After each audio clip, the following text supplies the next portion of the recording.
Hello everyone. आज के इस वीडियो के अंदर हम हमारा जो 11th क्लास का एनसीईआरटी का जो सीरीज चल रहा था, तो उसी के अंदर चैप्टर नंबर 7 जो है उसको इस वीडियो के अंदर हम कंटिन्यू करने वाले हैं, समझने वाले हैं। तो पिछले वीडियोस के अंदर मैंने जो 11th की हिंदी की एनसीईआरटी की बुक है, उसके जितने भी गद्य के अंदर जो चैप्टर्स आते हैं ज़्यादातर को मैंने कंप्लीट कर दिया है। चैप्टर नंबर 7 इसमें रह गया था, तो उसको आज इस वीडियो के अंदर हम समझने वाले हैं। ठीक है, तो चलिए शुरू करते हैं। तो सबसे पहले ये जो चैप्टर है, इनके जो लेखक हैं उनका हम एक सामान्य सा जो परिचय दिया हुआ है उसको समझेंगे। तो वैसे चैप्टर नंबर जो 7 है उसका नाम है जामुन का पेड़। ठीक है, और इसके लेखक हैं कृष्णचंद्र। तो इनका जन्म 1914 में पंजाब के वजीराबाद गांव के अंदर हुआ था। ठीक है, और इनकी जो प्रमुख रचनाएं हैं उसके अंदर एक गिरजाए खंदक, यूकेलिप्टस की डाली शिकस्त, जरगांव की रानी सड़क वापस जाती है। ठीक है, इस तरह से इनके मतलब कुछ कहानी संग्रह हैं। और ये जो यहाँ पर ये जो नाम दिए हुए हैं ये इनके उपन्यास के नाम हैं। ठीक है, आप देख सकते हो। फिर इसके बाद इनको जो सम्मान मिले हैं उसमें साहित्य अकादमी सहित बहुत सारे पुरस्कार इनको मिले हैं। और इनकी मृत्यु 1977 में हो गई थी। ठीक है, और ऐसा माना जाता है कि कहानी कला में जो कहानी विधा है उसके अंदर जैसे प्रेमचंद जी बहुत फेमस थे, तो प्रेमचंद जी के बाद जो अगर कहानीकार फेमस था वो कृष्णचंद्र जी ही थे। इनकी कहानियाँ बहुत ही ज़्यादा समाज को आईना दिखाने वाली हुआ करती थी। ठीक है, तो ये जो हमारे इस चैप्टर में भी जो कहानी दी है जामुन का पेड़, वो समाज के अंदर आए हुए एक घिनौने रूप को दिखाता है। ठीक है, और एक ये भी है कि ये जो कृष्णचंद्र है इनका ज़्यादातर थोड़ा जो साहित्य है वो उर्दू के अंदर ज़्यादा पाया जाता है। तो इसलिए इनकी अगर कोई कहानी उपन्यास हम जब पढ़ते भी हैं तो उसके अंदर उर्दू का प्रभाव देखने को मिलता है। ज़्यादातर जो शब्द हैं वो उर्दू भाषा से प्रभावित होते हुए दिखते हैं हमें इनकी कहानी के अंदर। ठीक है, तो हमें इस कहानी में भी वो चीज़ देखने को मिलेगी। तो थोड़ा देख लेते हैं इस कहानी के बारे में क्या कहा गया है। जामुन का पेड़ कृष्णचंद्र की एक प्रसिद्ध हास्य व्यंग्य कथा है। ठीक है, हास्य व्यंग्य कथा है मतलब व्यंग इस तरह से किया है कि आपको थोड़ा बहुत मजाक भी लगेगा, पढ़ते टाइम पे थोड़ी हंसी भी आएगी कि ये किस तरह की बातें कही जा रही है। जैसे जो हरिशंकर परसाई जो हैं, ठीक है, उनकी कहानियों के अंदर उनके जो लेख हैं उनके अंदर जिस तरह का व्यंग देखने को मिलता है कुछ इसी उसी तरह का व्यंग हमें इस कहानी में भी देखने को मिलेगा।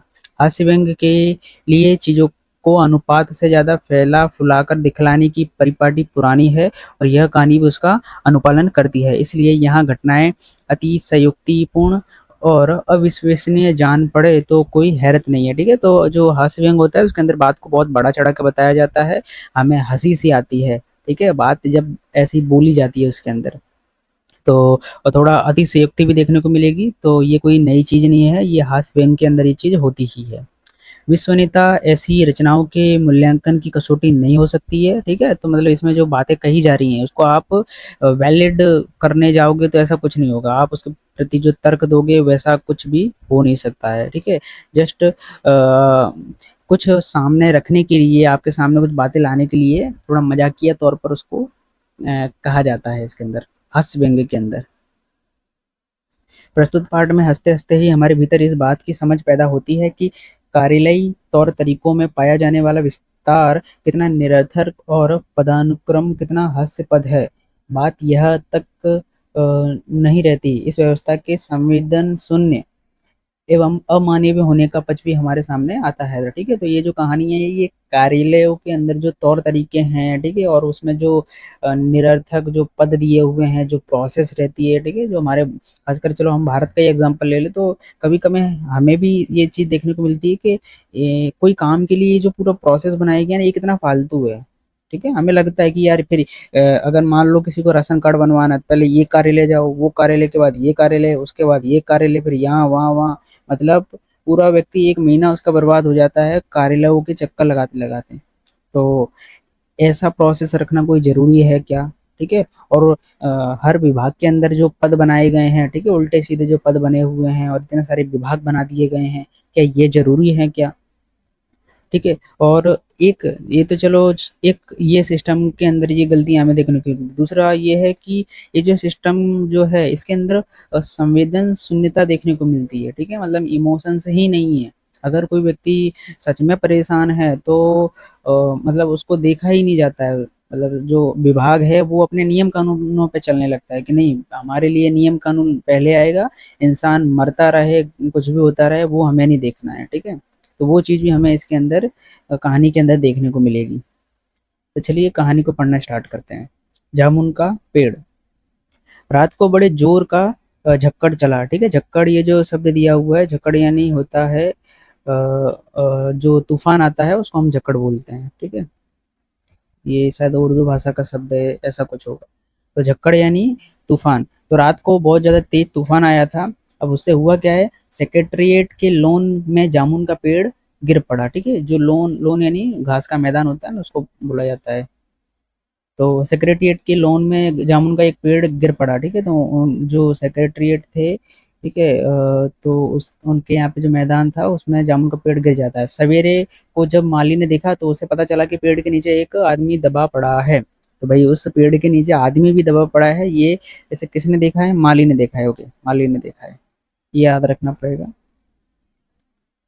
फिर माली दौड़ा-दौड़ा चपरासी के पास गया, चपरासी दौड़ा-दौड़ा क्लर्क के पास गया, क्लर्क दौड़ा-दौड़ा सुपरिटेंडेंट के पास गया, सुपरिटेंडेंट दौड़ा-दौड़ा बाहर लॉन में आया, ठीक है? अब देखो मतलब ये दिखा रहा है कि कैसे एक के पीछे एक पूरे के पूरे पद जुड़े हुए रहते हैं, ठीक है? खबर कहाँ तक पहुँची है।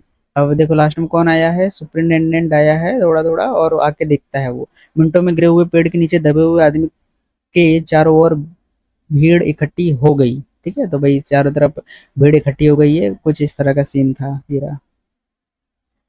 तो अब देखो अब बातचीत शुरू होती है। बेचारा जामुन का पेड़ कितना फलदार था, ये क्लर्क बोलता है, ठीक है? इंसान नहीं देखा जा रहा है, ठीक है? अब यहाँ बोला ये जा रहा है जामुन का पेड़ था, कितना बढ़िया उसमें जामुन लगा करते थे, ऐसा क्लर्क बोल रहा है। फिर और इसकी जामुनें कितनी रसीली होती थी, दूसरा क्लर्क याद दिलाते हुए बोला, ठीक है? फिर मैं फलों के मौसम में झोली भरकर ले जाता था, मेरे बच्चे इसकी जामुन कितनी खुशी से खाते थे, तीसरा क्लर्क लगभग रुआंसा होकर बोला, ठीक है? ये तीसरे क्लर्क ने बोला है। मगर यह आदमी, माली ने दबे हुए आदमी की तरफ इशारा किया, ठीक है? तो माली बोलता है भाई ये आदमी तो देखो, ये आदमी जो दबा हुआ है। फिर सुपरिटेंडेंट सोच में पड़ते हुए बोलता है, हाँ यार, यह आदमी पता नहीं जिंदा है या मर गया है। चपरासी ने ये पूछा है।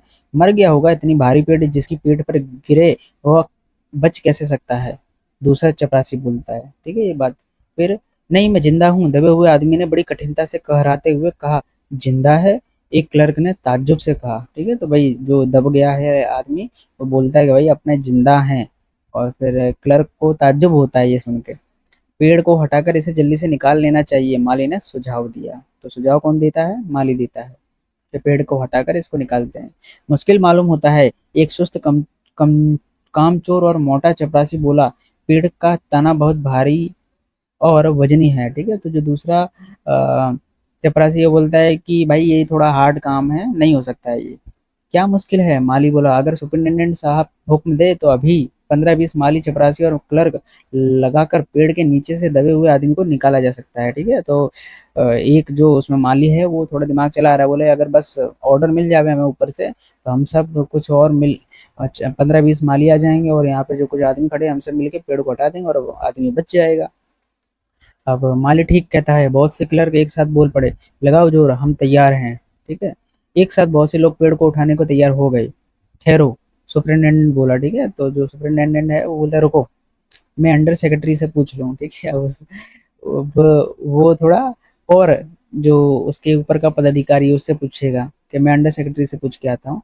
तो सुपरिटेंडेंट अंडर सेक्रेटरी के पास गया, अंडर सेक्रेटरी डिप्टी सेक्रेटरी के पास गया, ठीक है? डिप्टी सेक्रेटरी जॉइंट सेक्रेटरी के पास गया है। अब देखो भैया वो कहाँ से कहाँ, वो उसके ऊपर वाले से पूछ रहा है, वो उसके ऊपर वाले से पूछ रहा है, वो उसके ऊपर वाले से पूछ रहा है।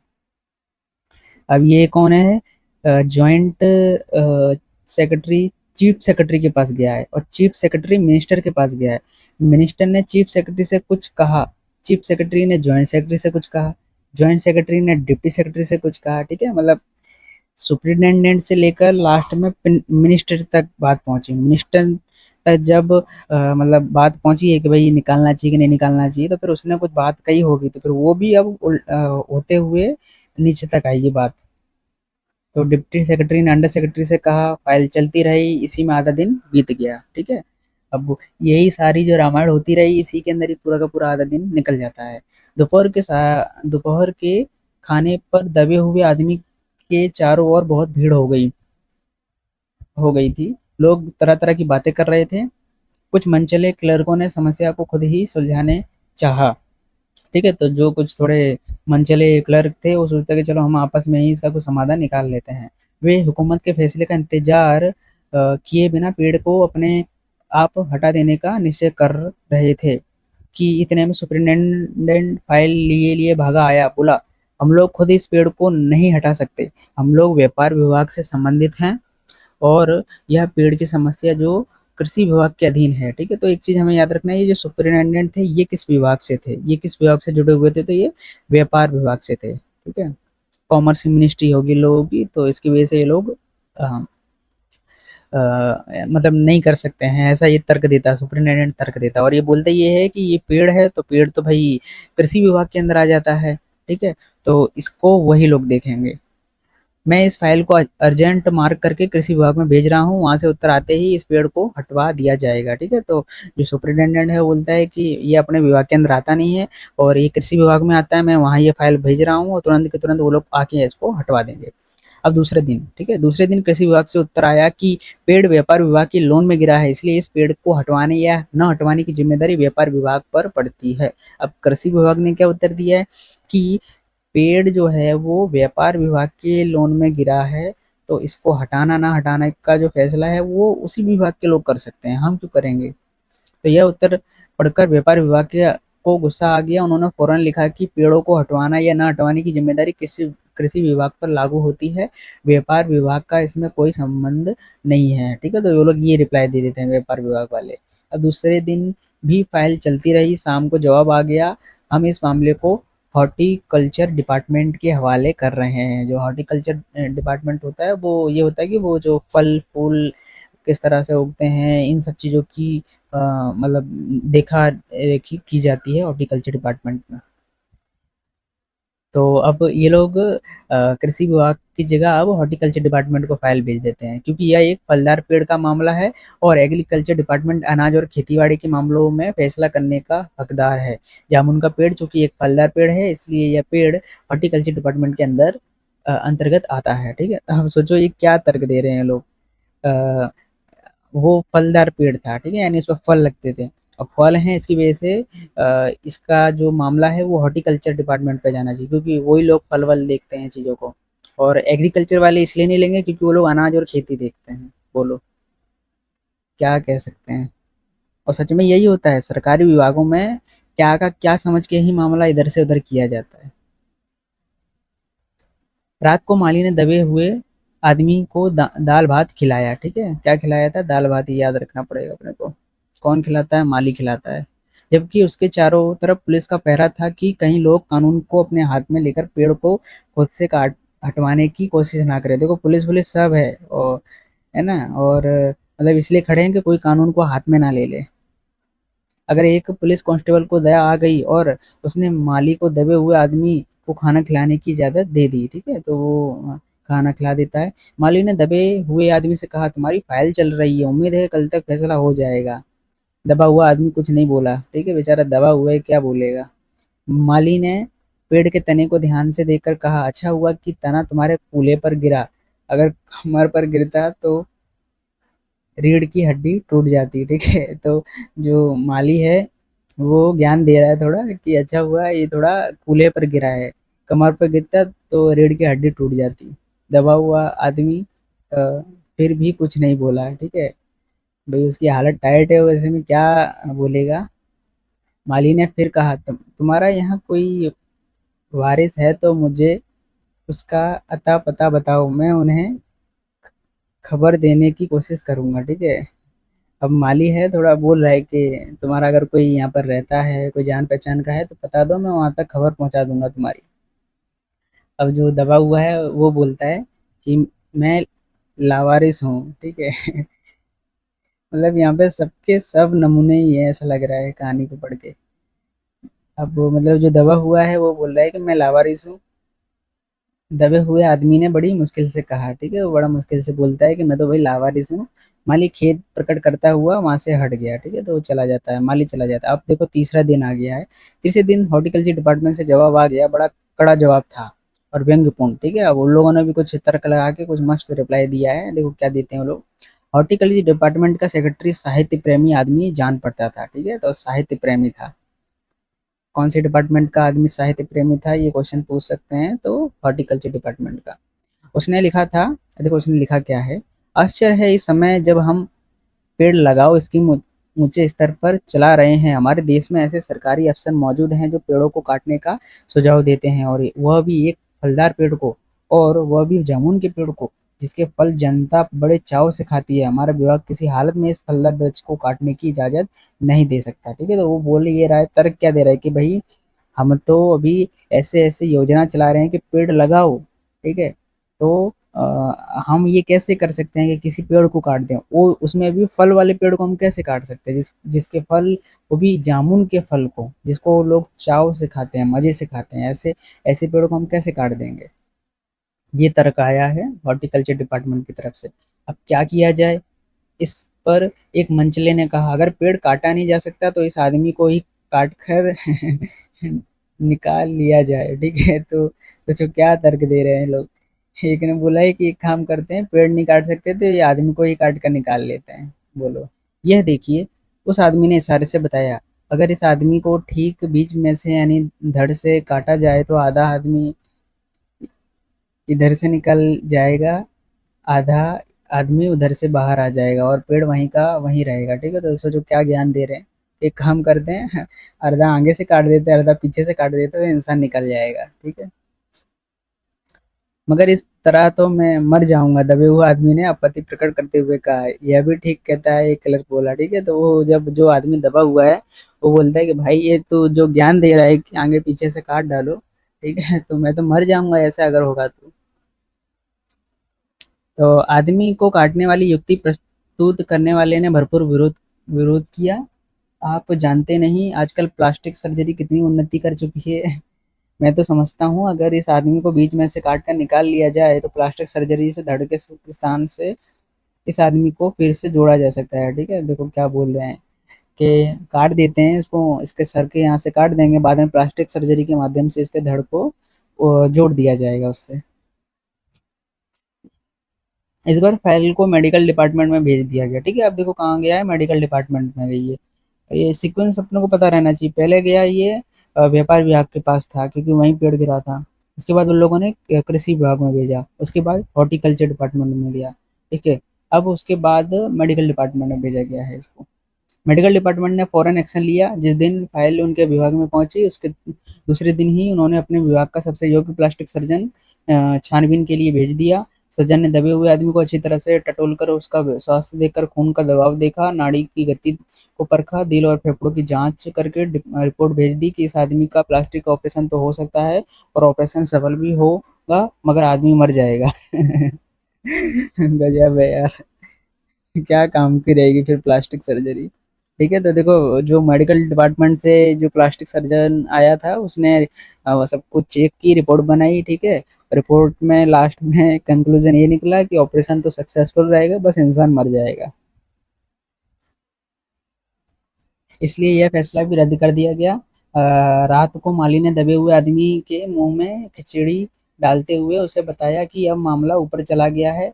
सुना है कि कल सेक्रेटरीट के सारे सेक्रेटरियों की मीटिंग होगी, उसमें तुम्हारा केस रखा जाएगा, उम्मीद है सब काम ठीक हो जाएगा, ठीक है। तो माली बता रहा है कि भाई तुम्हारा मामला ऊपर तक गया है, तो जल्द कुछ ना कुछ होने वाला है, बहुत बड़ी मीटिंग हो रही है। जब वो आदमी एक आह भरकर धीरे से बोला, ठीक है। अब वो आदमी जो है वो कुछ बोल रहा है, जो दबा हुआ है वो कुछ बढ़िया पंक्ति बोल रहा है, देखो क्या है। ये तो माना कि तगाफुल ना करोगे लेकिन खाक हो जाएंगे हम तुमको खबर होने तक। गजब यार, अच्छी बात बोली इसने। बोला ये रहा है कि भाई जब तक तुम मेरे तक मतलब चीज जो कर रहे हो, अ, जो तुम करने वाले हो मेरे लिए, तब तक तो मैं ऊपर पहुंच जाऊंगा, ठीक है। माली ने अचंभे से मुंह में उंगली दबा ली और चकित भाव से बोला, क्या तुम शायर हो? ठीक है, तो जब इस तरह से ये जो बोला है, तो माली को लगता है कि यार बात तो बंदा बहुत जोरदार तरीके से बोल रहा है, क्या वो शायर है? ऐसा वो क्वेश्चन पूछता है। तब वो आदमी ने धीरे से सिर हिला दिया। ठीक है, वो बोलता है, हाँ भाई शायर ही हूँ मैं। दूसरे दिन माली ने चपरासी को बताया। चपरासी ने क्लर्क ने हेड ऑफ क्लर्क को। थोड़ी ही देर में सेक्रेटरी में यह अफवाह फैल गई कि दबा हुआ आदमी शायर है। ठीक है, अरे यार ये आफत मोड़ ली इसने। अब मामला लगता है साहित्य विभाग के पास जाएगा। वैसे ये जो शेर है, ये जो कहा गया, ये मिर्जा गालिब का शेर है। ठीक है, बढ़िया शेर है। तो ये खबर फैल जाती है कि जो दबा हुआ आदमी है वो शायर है। बस फिर क्या था, लोगों का झुंड शायर को देखने के लिए उमड़ गया और इसकी चर्चा शहर में फैल गई गई और शाम तक गली गली गली से शायर जमा होने शुरू हो गए। सेक्रेटेरिएट का लॉन भांति भांति के कवियों से भर गया और दबे हुए आदमी के चारों ओर कवि सम्मेलन का सा वातावरण हो गया। ठीक है भाई, अब सारे कवि आ गए हैं, बढ़िया माहौल बन गया है। ठीक है, कवि सम्मेलन टाइप हो गया है उधर। ओके, फिर सेक्रेटेरिएट के कई क्लर्क और अंडर सेक्रेटरी का कहाँ गया? हाँ, अंडर सेक्रेटरी तक, जिन्हें साहित्य और कविता से लगाव था, रुक गए। कुछ शायर दबे हुए आदमी को अपनी कविताएं और दोहे सुनाने लगे। कई क्लर्क उसको अपनी कविता पर आलोचना करने को मजबूर करने लगे। जब यह पता चला कि दबा हुआ आदमी एक कवि है, तो सेक्रेटरीट की सब कमेटी ने फैसला किया कि चूंकि दबा हुआ आदमी एक कवि है, इसलिए इस फाइल का संबंध ना एग्रीकल्चर डिपार्टमेंट से, ना हॉर्टिकल्चर से, बल्कि सिर्फ cultural department, okay, cultural department के पास जाएगी अब फाइल। देखिए, लग ही रहा था मेरे को। तो अब लास्ट में किसके पास गई है फाइल? कल्चरल डिपार्टमेंट से है। ठीक है, कल्चरल डिपार्टमेंट से अनुरोध किया गया कि जल्द मामले का फैसला करके अब आगे कवि को इस फलदार पेड़ से छुटकारा दिलाया जाए। ठीक है, तो वो लोग बोलते हैं कि भाई अब ये बात कल्चरल डिपार्टमेंट की है, तो अब वही जल्दी से जल्दी इसका फैसला सुना के इस कवि को बचा लें। अब फाइल कल्चरल डिपार्टमेंट के अनेक विभागों से गुजरती हुई साहित्य अकादमी के सेक्रेटरी के पास पहुंचती है। ठीक है, साहित्य अकादमी का जो सेक्रेटरी रहता है उसके पास फाइल पहुंचती है। बेचारा सेक्रेटरी उसी समय अपनी गाड़ी में सवार होकर सेक्रेटरीट पहुंचा और दबे हुए आदमी से इंटरव्यू लेने लगा। ठीक है, इंटरव्यू लेने लगता है। अब क्या पूछ रहा है? तुम कवि हो? ठीक है, तो उसने ये पूछा है, तुम कवि हो? वो बोलता है, जी हाँ। किस उपनाम से शोभित हो? ओस। ठीक है, तो मतलब वो पूछता है किस उपनाम से तुम लिखते हो या फिर बोला जाता है तुमको, तो ओस, वो आंसर देता है ओस से। ओस। सेक्रेटरी जोर से चीखा, क्या तुम वही ओस हो जिसका गद्य संग्रह ओस के फूल अभी हाल ही में प्रकाशित हुआ है? तभी हुए कवि ने हुंकार से सिर हिलाया। ठीक है, तो ओस के फूल करके उसका एक काव्य संग्रह होगा, गद्य संग्रह है, सॉरी, गद्य संग्रह है उसका, तो वो प्रकाशित हुआ है, तो वो हाँ पढ़ता है। क्या तुम हमारी अकादमी के मेंबर हो? सेक्रेटरी ने पूछा। तो उसने बोला, नहीं। आश्चर्य है, सेक्रेटरी जोर से चीखा, इतनी बड़ा कवि, ओस के फूल का लेखक और हमारी अकादमी का मेंबर नहीं है? उफ, कैसी भूल हो गई हमसे। कितना बड़ा कवि और कैसी अंधेरी गुमनामी में दबा पड़ा। ठीक है, तो वो जो सेक्रेटरी है बोलता है, यार तुम इतने बड़े कवि हो, तुमने हमारी जो संस्था है उसके तुम मेंबर भी नहीं हो, ये कितनी अजीब सी बात है। तो गुमनामी में नहीं, एक पेड़ के नीचे दबा हूँ, कृपया मुझे इस पेड़ के नीचे से निकालिए, ये दबा हुआ आदमी बोलता है। अभी बंदोबस्त करता हूँ, सेक्रेटरी फौरन बोला और फौरन उसने अपने विभाग में रिपोर्ट की। दूसरे दिन सेक्रेटरी भागा भागा कवि के पास आया और बोला, मुबारक हो, मिठाई खिलाओ, हमारी सरकारी साहित्य अकादमी ने तुम्हें अपनी केंद्रीय शाखा का मेंबर चुन लिया है, यह लो चुनाव पत्र। बेचारा दबा पड़ा है, वो कुछ नहीं हुआ, बाकी उसको मेंबर बना दिया ना, ये ना वो, सब कुछ कर दिया इन लोगों ने। ठीक है, तो चुनाव पत्र ले आते हैं, मगर मुझे इस पेड़ के नीचे से तो निकालो, दबे हुए आदमी ने कराह कर कहा।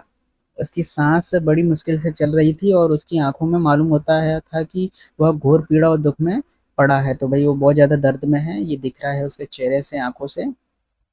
यह हम नहीं कर सकते, सेक्रेटरी ने कहा, और जो हम कर सकते थे वह हमने कर दिया, बल्कि हम तो यहाँ तक कर सकते हैं कि अगर तुम मर जाओ तो तुम्हारी बीवी को वजीफा दे सकते हैं, अगर तुम दरख्वास्त दो तो हम वह भी कर सकते हैं। ठीक है, तो बोल रहा है, यार हम ये तुमको निकाल तो नहीं सकते, बाकी अगर तुम मर जाओगे तो किसी को उसका पैसा कुछ देना हो, वो सारे काम काज हम कर सकते हैं। मैं अभी जीवित हूँ, कभी रो रो कर बोला, मुझे जिंदा रखो। ठीक है, बोलता भाई मैं अभी जिंदा हूँ, मुझे जिंदा रहना है, मुसीबत यह है कि सरकारी साहित्य अकादमी का सेक्रेटरी हाथ मलते हुए बोला, हमारा विभाग सिर्फ कल्चर में संबंधित है, पेड़ काटने का मामला कलम दावात से नहीं आरी कुल्हाड़ी से संबंधित है, उसके लिए हमने फॉरेस्ट डिपार्टमेंट को भूल दिया गया। लो एक और नया डिपार्टमेंट आ गया। ठीक है, तो अब कल्चर डिपार्टमेंट से फॉरेस्ट डिपार्टमेंट के पास बात पहुंचती है, को लिख दिया है और अर्जेंट लिखा है, तो ये जो कल्चर डिपार्टमेंट वाले हैं ये फॉरेस्ट डिपार्टमेंट वालों को बोल देते हैं। शाम को माली ने आकर दबे हुए आदमी को बताया, कल फॉरेस्ट डिपार्टमेंट के आदमी आकर इस पेड़ को काट देंगे और तुम्हारी जान बच जाएगी। ठीक है, तो इस तरह से होगा। माली बहुत खुश था। दबे हुए आदमी का स्वास्थ्य जवाब दे रहा था, मगर वह किसी न किसी तरह से अपने जीवन के लिए लड़े जा रहा था। कल सवेरे तक किसी न किसी तरह से उसे जीवित रहना है। दूसरे दिन जब फॉरेस्ट डिपार्टमेंट के आदमी आरी कुल्हाड़ी लेकर पहुंचे तो उनको पेड़ काटने से रोक दिया गया। मालूम हुआ कि विदेश विभाग से हुक्म आया है कि क्या हुक्म आया है था कि इस पेड़ को ना काटा जाए। कारण यह था कि इस पेड़ को 10 साल पहले पिटोनिया राज्य के पिटोनिया राज्य के प्रधानमंत्री ने सेक्रेटरीट के लोन में लगाया था। ओके, है ना, कौन से राज्य था ये भी याद रखना पड़ेगा, पिटोनिया राज्य के प्रधानमंत्री ने। ओके, अब अगर यह पेड़ काटा गया तो इस बात का काफी अंदेशा था कि पिटोनिया सरकार से हमारे संबंध सदा के लिए बिगड़ जाएंगे। बोलो क्या तर्क दे रहे हैं लोग, है ना, कि अगर ये लगाया था पिटोनिया राज्य के वो जो प्रधानमंत्री उन्होंने, तो अगर हम इस तरह से काट देंगे तो हमारे संबंध बिगड़ जाएंगे उनसे। इंसान नहीं दिख रहा है। ठीक है, ये हमने पार्ट के शुरुआत में देखा था ना कि व्यक्ति का दर्द, व्यक्ति कितना परेशान है, दुख में है, पीड़ा में, वो नहीं दिख रहा है, बाकी सारे स्वार्थ दिख रहे हैं। मगर एक आदमी की जान का सवाल है तो एक क्लर्क बोलता है कि यार यहाँ इंसान मर रहा है, तो फिर दूसरा कोई क्लर्क बोलता है दूसरी ओर दो राज्यों का संबंध का सवाल है ना। ओके, वो समझाता है, और यह भी तो समझो कि ब्रिटानिया सरकार हमारे राज्य को कितनी सहायता देती है, क्या हम उनको उनकी मित्रता की खातिर एक आदमी के जीवन का भी बलिदान नहीं दे कर सकते। ठीक है, तो एक क्लर्क बोलता है कि यार वो जो सरकार है वो हमारी कितनी हेल्प करती है, तो उनके लिए हम अपना एक इंसान तो मार ही सकते हैं, ऐसा बोलते हैं। और ये रियल में होता है। ठीक है, कि जनता को का बलिदान चढ़ा दिया जाता है किसी देश के लिए, कभी को मर जाना चाहिए। ठीक है, निसंदेह है। अंडर सेक्रेटरी ने सुपरिटेंडेंट को बताया, आज सवेरे प्रधानमंत्री दौरे से वापस आ गए हैं। आज 4 बजे विदेश विभाग इस पेड़ की फाइल उनके सामने पेश करेगा, जो वो फैसला देंगे वह सबको स्वीकार होगा। ठीक है, अब बात जो विदेश विभाग है वहां तक पहुंच गई है, और प्रधानमंत्री जी भी आ गए हैं, तो विदेश विभाग के लोग प्रधानमंत्री के साथ ये बात रखेंगे, फिर जो फाइनल होगा डिसीजन वही फाइनल रहेगा। शाम को 5 बजे स्वयं सुपरिटेंडेंट कवि की फाइल लेकर उसके पास आया। सुनते हो, आते ही वह खुशी से फाइल को हिलाते हुए चिल्लाया, प्रधानमंत्री ने इस पेड़ को काटने का हुक्म दे दिया और इस घटना की सारी अंतर्राष्ट्रीय जिम्मेदारी अपने सिरे ले ली है। कल यह पेड़ काट दिया जाएगा और तुम इस संकट से छुटकारा हासिल कर लोगे। सुनते हो, आज तुम्हारी फाइल पूर्ण हो गई। ठीक है, तो वो जो सुपरिटेंडेंट था व्यापार विभाग का, वो ऊपर तक सारी फाइल को घुमा के आ जाता है और ऑर्डर मिल जाता है कि हाँ इस पेड़ को काट दो। ठीक है, प्रधानमंत्री इस सारी मतलब समस्या का या फिर जो भी चीज़ होगी उसकी जिम्मेदारी ले लेते हैं और ऑर्डर दे देते हैं, और ये पूरी बात सुपरिटेंडेंट उस दबे हुए आदमी को सुनाता है। मगर कवि का हाथ ठंडा था, आंखों की पुतलियां निर्जीव, और चींटियों की एक लंबी पात उसके मुंह में जा रही थी। उसके जीवन की फाइल भी पूर्ण हो चुकी थी। ठीक है, वहां से फाइल होकर आई कि बचा लो, जब यहाँ आए तो इनकी यहाँ की फाइल पूरी हो गई थी कि नहीं बचेगा। ठीक है, तो मर जाता लास्ट में वो। तो ये थी कहानी। ठीक है, हमारे समाज के अंदर, खासकर अभी भारतीय समाज और जो भी थोड़े से विकासशील राज्य हैं, विकासशील देश हैं, वहाँ पर इस तरह का भ्रष्टाचार देखने को मिलता ही है। एक आम आदमी इसी तरह बहुत ज़्यादा बुरी मौत मरता है। ठीक है, हम सिस्टम के शिकार हो जाते हैं। अभी हाल में ही दिल्ली के अंदर कुछ वो एक्सीडेंट हुए थे। ठीक है, कि गाड़ी तालाब में जाके गिर गई थी, एक बाइक वाला गड्ढे में गिर गया था। ये जो मौतें हो रही हैं ये कुछ इसी तरह की ही मौतें हैं, व्यक्ति कोई और कारणों से नहीं। ये जो हमारा तंत्र है, ठीक है, सरकार का जो तंत्र है, ये जो व्यवस्था बनी हुई है, यही हमें मार रही है, आम आदमी को मार रही है। ठीक है, तो उसी को दिखाने का प्रयास किया गया है इस कहानी के अंदर। कैसे सरकार के ये जो विभाग होते हैं, ये आम आदमी को किस तरह से मारते रहते हैं, ठीक है? समय के द्वारा मारेंगे या आर्थिक तरीके से मारते हैं, कई तरीकों से मारते हैं। तो उसी को कृष्णचंद्र जी ने सोचो कब लिखा था? इस कहानी का पब्लिकेशन ईयर तो दिया नहीं है, बाकी जब वो 1977 से पहले के ही हैं ये लेखक, तो उस टाइम पे लिखा था। पर आज अगर 100 साल बाद भी देखो तो ये बातें कोई नई नहीं लग रही हैं। आज का भी भारत का व्यक्ति ऐसी समस्याओं से गुजरता ही रहता है, ठीक है? तो उसी को दिखाने का प्रयास इस कहानी में किया गया है। आशा करता हूँ कि आपको पूरी कहानी समझ आई होगी। अब अगर आप क्वेश्चन को सॉल्व करने की कोशिश करोगे तो आराम से आप सॉल्व कर पाओगे। फिर भी आपको अगर कोई क्वेश्चन इस चैप्टर से रिलेटेड पूछना हो, कोई डाउट हो, तो आप वीडियो के कमेंट सेक्शन में कमेंट ज़रूर करना, ठीक है? और अगर वीडियो समझ आया हो, अच्छा लगा हो, आपको कुछ फ़ायदा हुआ हो, तो मेरे वीडियो को लाइक भी करना और चैनल को सब्सक्राइब करना, जिससे आप आगे मैं और भी जो वीडियोस लाऊँगा उसकी नोटिफ़िकेशन आपको मिल पावे।